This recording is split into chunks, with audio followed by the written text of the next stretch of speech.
Good morning. Looking forward to having TCU in here, and a team that's had played very well this season in terms of what they do and how well they do it. And I know it's going to be an emotional night for us. We're saying goodbye to 10 people. 6 players, 3 managers, and 1 student trainer that have given a lot to this program. So. One last time, in front of the great fans of this state and this university. I can't say enough about what the fans have given us this year and the support. And, even through everything we went through, the fans have always been there and give us everything they had. And that's a testament to the great people of this state and the loyal people of West Virginia University. So excited to have one last chance to prove ourselves on the Coliseum floor and show out and represent the great people of the state, the great people of West Virginia University. Josh, obviously struggles this year, but when you look back on the year, give me some of the positives on the court, off the court. What are you going to remember besides the struggles? I think I'm going to remember, more than anything. I mean, there's going to be certain points in anybody's life that.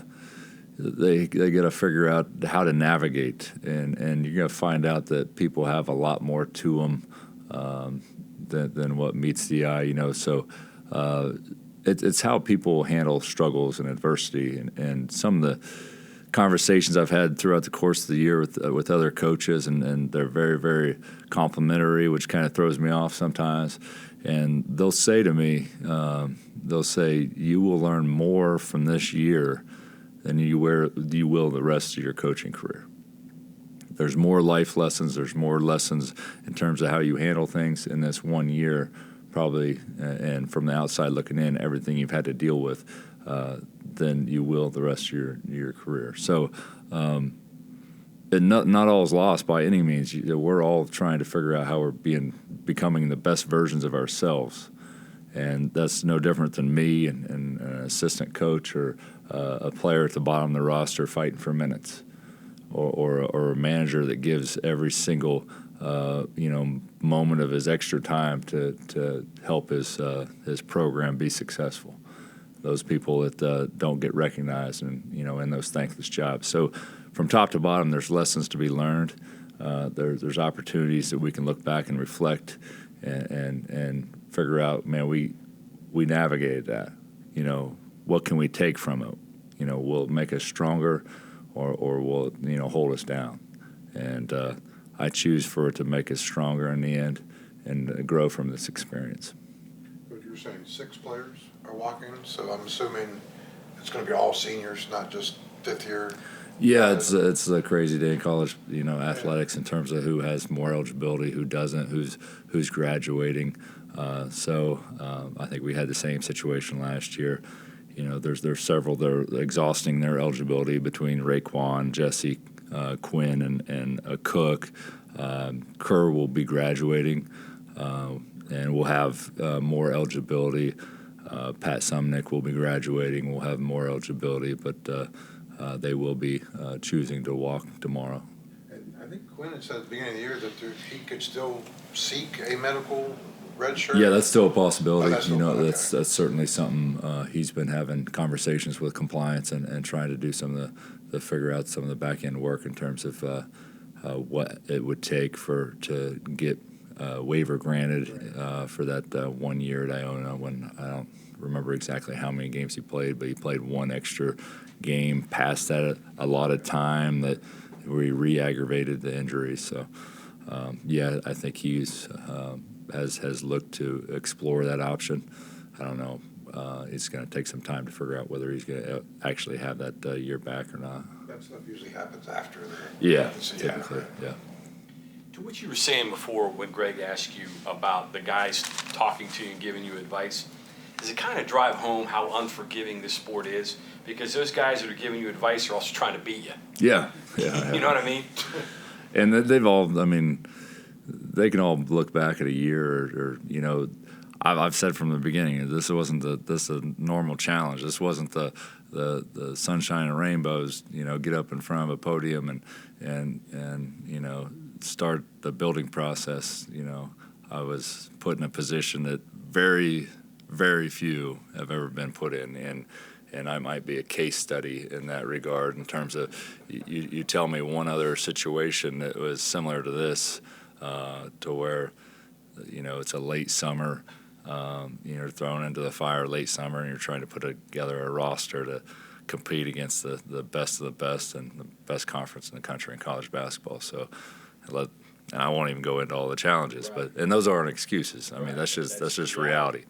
And so, at the end of the day, I'll probably be that case study, and there's certain people who have been interim head coaches that thrown in at different times, but the timing in which I was thrown in and the situation is unique and unlike so many others that were interim head coaches. Almost like driving in the fog at night. Yeah. You make your own way. You try to navigate it the best you can, and you do it with the utmost, class and integrity. Locker room handle the struggles well? I mean, sometimes there could be a divide when losses accumulate, but do you think the players have handled it as well as they could? Yes and no. I mean, I'd like a more consistent, disposition out of them, certainly, and I advocate for that every day when I speak to them and I read their body language. I would say, the last 2.5 minutes of the game against Texas Tech was probably as frustrated as I've been with them, and I let them know that. I felt like the kind of wind fell out of their sails, and we got 2 games left, and we got a conference tournament. So anytime I see situations like that, even in small increments, I try to address it, because that's not the way you approach life in any way. You fight to the bitter end. And so that's been my approach from day one. And so I let them know yesterday when we came back before we started getting into TCU much. And, that was one of the most disappointing, small increments of time, because it was a 6-point game with 2:20 left, and we really needed to get a stop. And we didn't get that stop, and it carried on. That mentality carried on to the next offensive possession, and it kind of fell apart from there, especially when we kind of burned all the timeouts that we had. And so we couldn't, call a timeout in that situation and check them. So. How did you handle recruiting this year? I mean, and were you received well too? I mean, as far as the uncertainty of your situation and the kind of program situation. Well, I mean, the elephant in the room is a situation where there is no contract. It's an interim contract. So what I have done with I got great young assistants that are very good with creating relationships, and I've told them from the beginning, let's do nothing different than we would any other situation, whether we had a 5-year contract. We can't. We have to approach it like we're going to be here. Absolutely. So we just continue to build relationships, and certainly we didn't go heavy after the 24 class, because majority of those are going to make that decision way before a decision is made as to whether I continue here. So we went heavy, after the 25 class in terms of making relationships and seeing kids on the road. So knowing full good and well that the whole, in terms of the makeup of our roster, we're probably going to have to go heavy portal again, the following year. Getting back to the advice, is there one piece of advice you got from somebody throughout the year that you're like, yeah, that really hits home and it really applies to what I'm doing? Yeah, one of the most respected coaches in the league, he said to me, after the game, and he was very complimentary, and he said, once you will be able to build your own program, it'll take time to where a situation to where you have all your guys, and it's not going to happen overnight, but once you get to the point you have all guys that are 100%, in your camp, in your boat, it'll take some time, but once you get that, it'll be much smoother sails. Coach, for your opinion here, I mean, minus all the stuff that happened over the summer, once you got in to this season. If it had been a better situation, if kids had been eligible from day one, Jesse doesn't get hurt in December, and you had kind of a chance to play with a full deck from the beginning to end, how much of a difference do you think that could have made? It'd have been a significant difference for sure. I mean,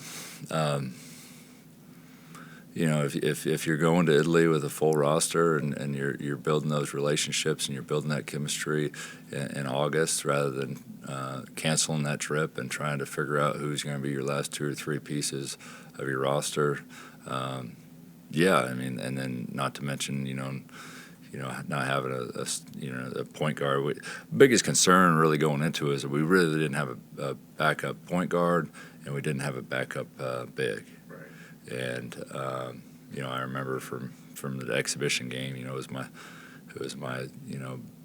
I think I said at halftime, my biggest concern was having Jesse in foul trouble, and then AK was our backup 5, and he was in foul trouble as well, and consequently, that was the day that AK had his medical emergency, and so he goes out for extended amount of time, and I find out that in that same time frame that our starting point guard has a 9-game suspension that was inherited from the previous institution.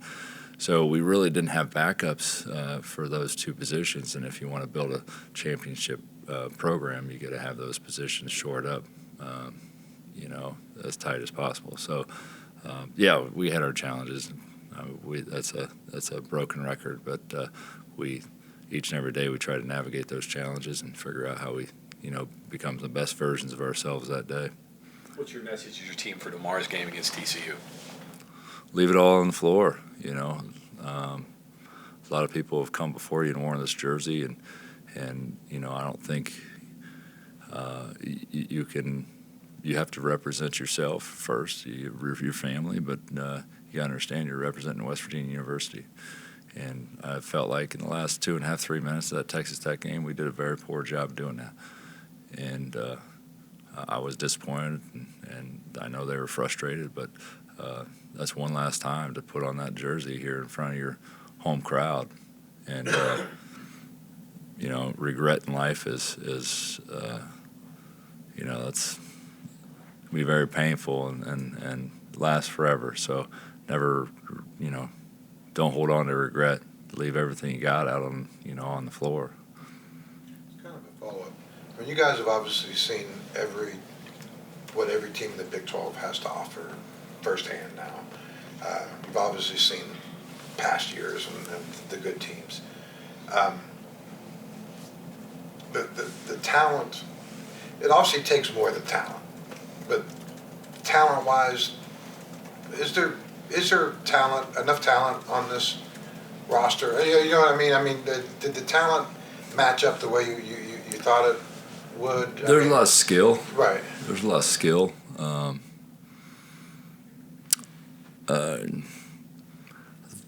It just depends on if you're trying to compete at this highest level of the Big 12 basketball, which it is the best conference in the country, and the talent takes time to gel as well.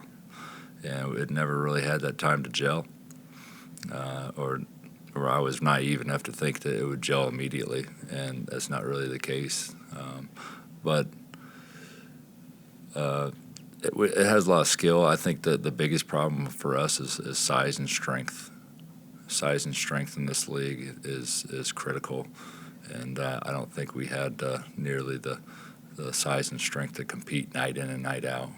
In a lot of ways, we had the skill. We have the shot makers, we have the guys can make the pass, but do we have the size and strength and the physicality to compete night in and night out? That was probably our biggest challenge, and depth. Gelling is a huge X factor. Yeah, it is. Yeah. It is. Chemistry, and chemistry is huge in basketball, and we all know that. And so, I think I spoke to it at one point. I think I saw, and somebody can look this up and correct me if I'm wrong, but there was like close to 10 programs that had 7+ transfers for, from the portal, and I think they were all on the outside looking into the NCAA tournament. So I don't think that's a coincidence. Yeah. Just travel, I mean, obviously, after Cincinnati, do you come home? Do you go straight out to Kansas City after that? What's the Well, schedule that's an ahead? earlier game, and we will travel out on Sunday to Kansas City. But being, we have an opportunity to kind of a regional shorter flight, so we're taking a smaller plane, 30-seater out of Morgantown to go to Cincinnati. So we should get back at a very decent time, and then we'll load up with a full load of everybody we take to the conference championship on Sunday. So. Clarksburg shuttle. No, for once we won't do that. I think that's the first in our history. The experience this year, all you've been through and everything, has that soured you on the profession, or has it stoked the fire? How has this year affected your view of coaching and, the college game and the likes? It hasn't soured it in any way. I mean, it's at the end of the day, it's all about pouring yourself into young men that are going to become fathers, going to become husbands, and if you can have that positive impact, it goes way beyond basketball, because I mean there's a certain few that might continue to play basketball off this roster as a career, but for the most part that ball's going to stop bouncing for a lot of these guys, and what they learned and the example I feel like I gave them as a person, as a father, as a husband, and the lessons I taught them, I hope is something that carries on with them for years, after their time here at West Virginia.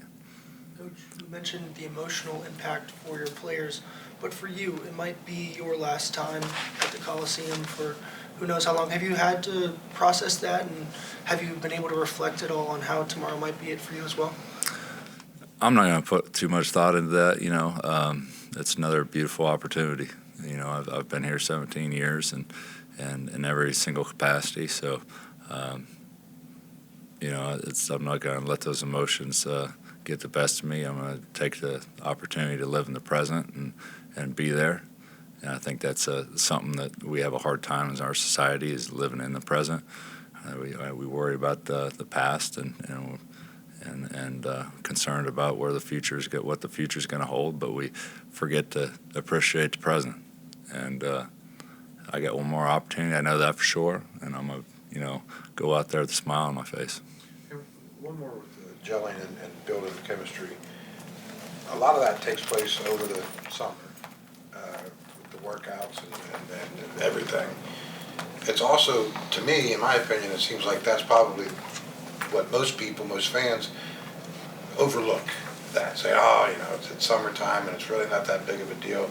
I imagine you would really kind of disagree. No, it's critical. It's critical. I mean, in today's college basketball, you basically be on the floor 300 and some days a year. I don't know what the exact number is, but there's only a few times to where you're off the court for more than a week at any given time, and maybe 2 weeks at the most.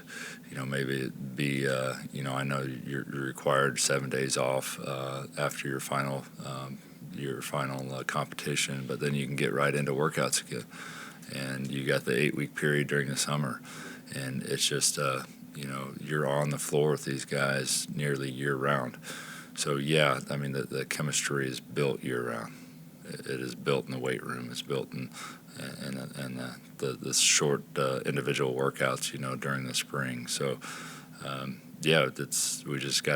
we were late to the ball game, and then got thrown, a wrench in everything that we were trying to do. Every time I turned the corner, it was another wrench I'm trying to dodge. TCU game, one on TCU. What went wrong in the TCU game in Fort Worth? How do you have to flip it around? It kind of played into their game. You look at it, and I think they had that they're number one in the country in fast break points, and they had 18 points if I remember right, in fast break, and they scored off our turnovers, and that's what they need to do to play their game. You know, they don't play a whole lot of half-court offense. It's more let's turn you over and get downhill as fast as possible, and they got the guys to do it. And we played right into it. We didn't take care of the ball. I think, if I remember right, that Texas 2 trip, you know, it's burned into my memory. I think, 59 points off turnovers in those 2 games. And so it was something we had to shore up quick. And so, you know, trying to learn from our mistakes and figure out how we fix that at home. Guys like Kerr, Pat, probably maybe a couple others, you say we're going to graduate. They obviously still have 1 year left. What role will you play, and what decisions they'll make about their futures? Whatever role they allow me to play, I guess, you know, that's going to be on them at the end of the day. So I've never been the one to you know, step in front or try to manipulate a kid in any way if he feels like he's got a better opportunity elsewhere. You know, case in point, Joe Toussaint felt like you know, the better situation was Texas Tech, and I think the world of Joe Toussaint. You know, I think the world of Jalen Bridges. They're both having, you know, great careers at Baylor and Texas Tech. So,